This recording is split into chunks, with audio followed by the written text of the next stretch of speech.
I stand here humbled, and I'm overwhelmed with gratitude to say I officially accept your nomination to be Vice President of the United States of America. Donald Trump's recently announced running mate, J.D. Vance, in the spotlight at the RNC in Milwaukee last night. The Republican Party rallied around Vance, a first-time senator from Ohio, in perhaps one of the biggest moments of his political career. A one-time Trump critic, he praised the former president and cast himself as a fighter while headlining a stream of conservative Trump loyalists taking to the stage. Just hours from now, Donald Trump will accept the Republican nomination for president for a third time. Here to talk about the latest at the RNC and more, The Hill's Brett Samuels. Brett, getting right to last night, Vance gave a rather personal speech, really leaning on his Rust Belt roots. What's been the reaction? Yeah, certainly, as you said, J.D. Vance really leaned into sort of his biography, his personal story, growing up in poverty in Appalachia, how his family dealt with addiction, and really putting sort of those personal touches on his speech to sort of appeal, as he made clear, to voters in sort of the Rust Belt, in the blue wall states of Michigan, Wisconsin, and Pennsylvania. The number of times that J.D. Vance mentioned those three states and his home state of Ohio in his speech was probably around a dozen times. So it was very clear that he was trying to appeal to those Midwest voters, those voters in those key swing states. And the reception from Republicans was pretty positive. They felt like that is kind of what he was added to this ticket to do, was to appeal to those kinds of voters. Brett, what role is Vance expected to play in the campaign now as Trump's new running mate? Will he focus on certain states, maybe specific groups of voters? What are you hearing? Yeah, I think those three states, Michigan, Wisconsin, and Pennsylvania, those are the three states where we can expect to see J.D. Vance the most, I think. That's where he, the campaign, I think, will probably deploy him, is to those three states. And specifically, his appeal is to sort of those white working class voters, those voters who, maybe previously voted Democrat, but then flipped to become Trump supporters in 2016. Maybe some of them were disaffected and voted for Biden in 2020. So those are the kinds of voters that he's going to look to win back. And then on top of that, he'll look to kind of energize Trump's base and make sure that they are turning out in November. But I think those three Midwest states are really the places to watch for J.D. Vance to get out on the trail. And Vance is relatively new in the political arena, so it will be interesting to watch. Now, Trump's big speech happens at the RNC later tonight. Brett, what is he expected to say? We've been hearing all week that he decided to rewrite this speech following last weekend's assassination attempt. Yeah, so a Trump campaign official told me that Trump has written this speech himself, actually. And they're really kind of touting this as sort of a personal speech for Trump, that he will show sort of a different side of himself than the public usually sees. People have been saying all week, as you mentioned, that he sort of started from scratch after the assassination attempt on Saturday, that it went from this, very intense speech with lots of attacks on Joe Biden, describing sort of this dire state of the country, to now what we'll see, where it's more of a personal address. It's more of, showing a different side of him. And Trump himself has said a speech that he hopes will unite the country. Now, it remains to be seen whether he can strike that tone. Obviously, he's a very polarizing figure. But that's what officials are sort of teasing ahead of tonight's speech. You're there in Milwaukee, obviously. Talk about the energy in the convention hall itself. And if you can, what's going on with this new fashion accessory we're seeing delegates wear on the floor, those ear bandages? Can you give a little background on this one? Yeah, so people are certainly excited here. I think people are really galvanized, especially after what happened on Saturday with that assassination attempt. And as you can see, that latest accessory, as you said, is folks kind of making these makeshift bandages on their ears out of paper, out of tissue paper, paper towels, whatever they can find. Trump entered the convention on Monday. It was his first public appearance since that shooting at his rally on Saturday. And he had that big white bandage on his ear covering his wound. He's expected to have that for some time as his ear heals. And Trump supporters have kind of embraced it. And they've made it sort of, as you said, the latest sort of fashion trend to sort of pay tribute to Trump by having that bandage on their ears. Later tonight will be Trump's big acceptance speech, rather. Who else are we expected to hear from? Any other big names? I think the biggest name on the list for Thursday night is Tucker Carlson, the former Fox News host, who is a very devout Trump supporter ever since he left the network. He interviewed Trump He has been sort of an informal advisor talking to Trump. He was one of the folks who encouraged him to consider J.D. Vance as his running mate. So Tucker Carlson, I think, will probably be maybe the most interesting speech to watch tonight. Other folks on the docket are Eric Trump, the president's son, will be giving remarks, as will Dana White, the UFC president, the fighting league that Trump often attends those fights. And Hulk Hogan, another name to watch, the WWE wrestler. So some celebrity star power that we're expecting to see tonight, leading up into Trump's remarks, which are expected to last nearly an hour from what we've been told. Now we're getting new headlines almost hour by hour on this one. Top Democrats are applying new pressure on President Biden to end his reelection bid, with reports of congressional leaders delivering stark messages to the president himself on his chances of winning and how he might actually drag down the party. Now, Brett, is the president giving a response to this? What's he saying? So the president has not really weighed in himself, and part of that is because he actually tested positive for COVID-19 as some of these reports were coming out that Senate Majority Leader Schumer, Minority Leader in the House Hakeem Jeffries, and even Speaker Nancy Pelosi, or former Speaker Nancy Pelosi, I should say, have all come to Biden with their concerns and maybe nudged him toward reconsidering his candidacy. So Biden himself has not weighed in. What we've heard from the campaign, what we've heard from White House officials is this sort of standard message that Joe Biden is the nominee. He's going to continue to fight for the party, continue to fight for the public on issues that matter. So they're not really changing their tone here. There's no indication that he's going to imminently step down, but certainly the bigger the names are that come forward urging him to reconsider, the more pressure there will be for him to step aside.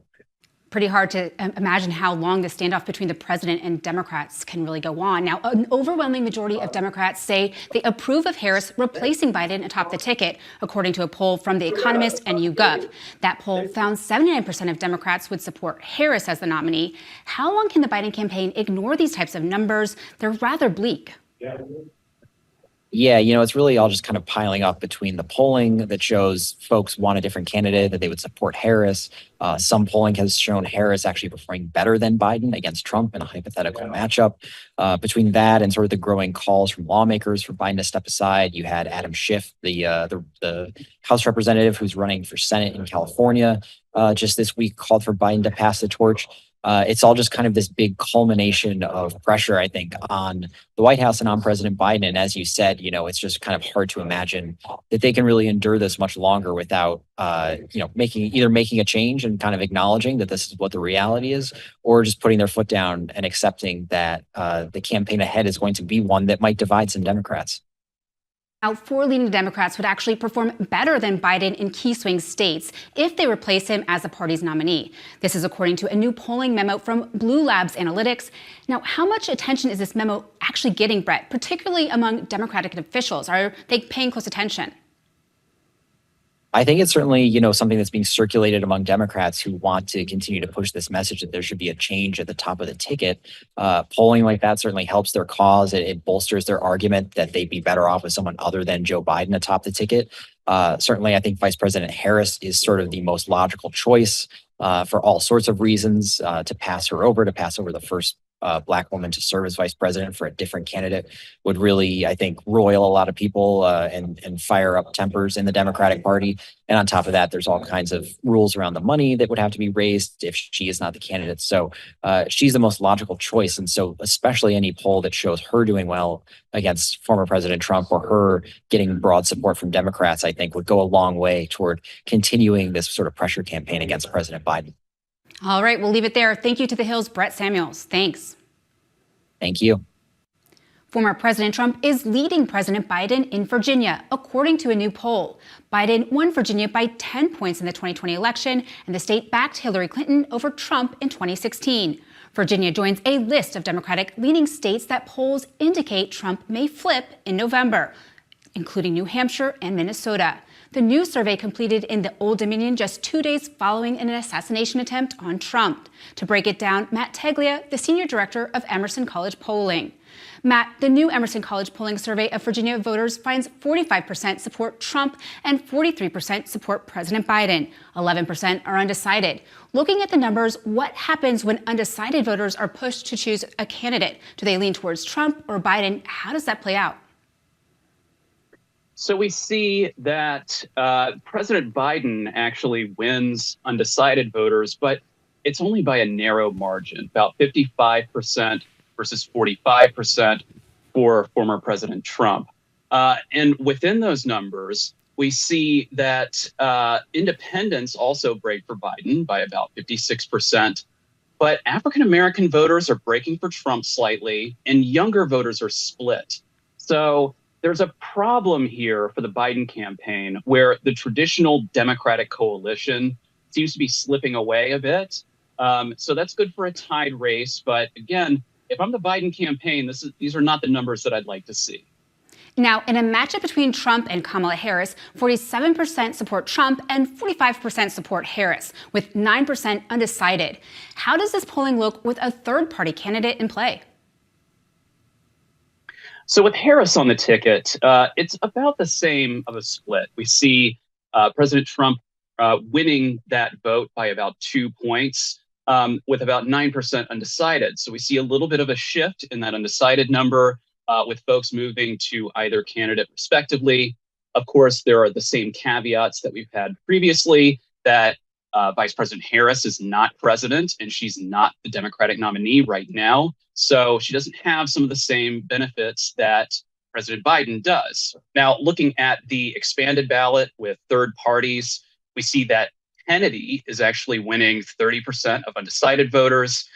We see that within that vote, it's split between original Trump supporters and original Biden supporters in that initial vote. But we see that, again, there's this fracture of younger voters, minority voters, and independents who are breaking for some of these third-party candidates. Again, those are folks that the Biden campaign needs in order to win, both nationally and in Virginia. A majority of Virginia voters, 71%, think the U.S. is on the wrong track, while 29% think the country is headed in the right direction. How did this stack up when you break it down by Democrats and then by Republicans?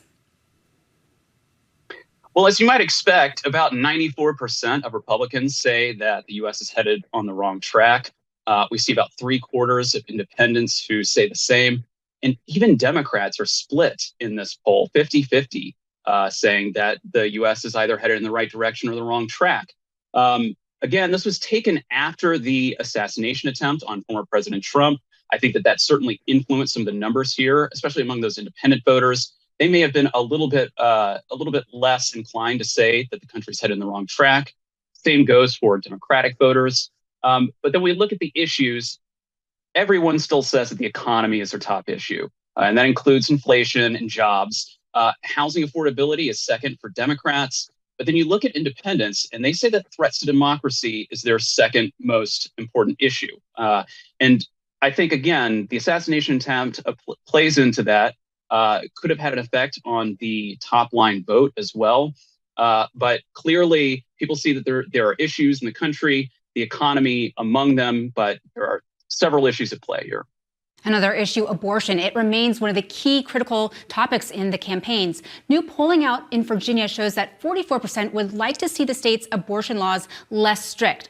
Are we seeing these types of numbers nationwide? And is this part of the reason Republicans are softening their messaging on the issue? Yeah, I think so. That's a plurality in Virginia. We've seen similar numbers across the country. In Virginia, just 19% of independents say that abortion should be more strict. 43% of Republicans say that it should be more strict. So that's not an overwhelming command there.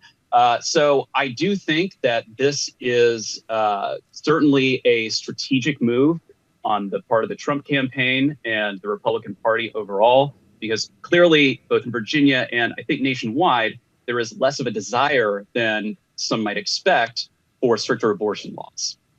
And in another poll released by Emerson College just out, Trump is leading by 3 to 10 points in a multi-candidate field in each of the 7 main swing states. How much is this shift relative to the assassination attempt, or are voters still influenced by Biden's disastrous debate performance?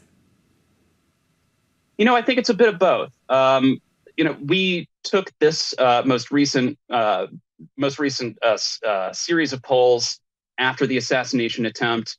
Our polls prior to that was after the debate. So we can compare those two, and we do see that President Biden is tracking downward in all of these states. We see that President Trump is not necessarily gaining significant support in any of these states, but rather it's folks moving to undecided. And in some cases with the expanded ballot, we see them moving a little bit towards some of the third parties. So we definitely see evidence that there's second thoughts going on at the very least. But I think it's a combination of both the debate, that media coverage sinking in, the voices in the media calling for President Biden to step aside, plus the assassination attempt, as well as the RNC this week. So there's a lot of media coverage out there. Some of these less informed voters are just now starting to pay attention. And so I think we're seeing that reflected in these swing state polls. Matt Taglia, thanks for breaking it all down. Thank you. President Biden is forgiving another $1.2 billion in student loans. The action cancels the debt of 35,000 people who are teachers, nurses, law enforcement officers, and first responders with an average debt of $35,000. Over 4.5 million borrowers have now received debt relief from the Biden administration. The forgiveness comes as Republicans are waging battles in courts against Biden's income-driven repayment plan. That's today's Daily Debrief. I'm Margaret Chadbourn. Be sure to like, share, and subscribe to The Hill's YouTube channel. And come back here soon for the intersection between politics and policy.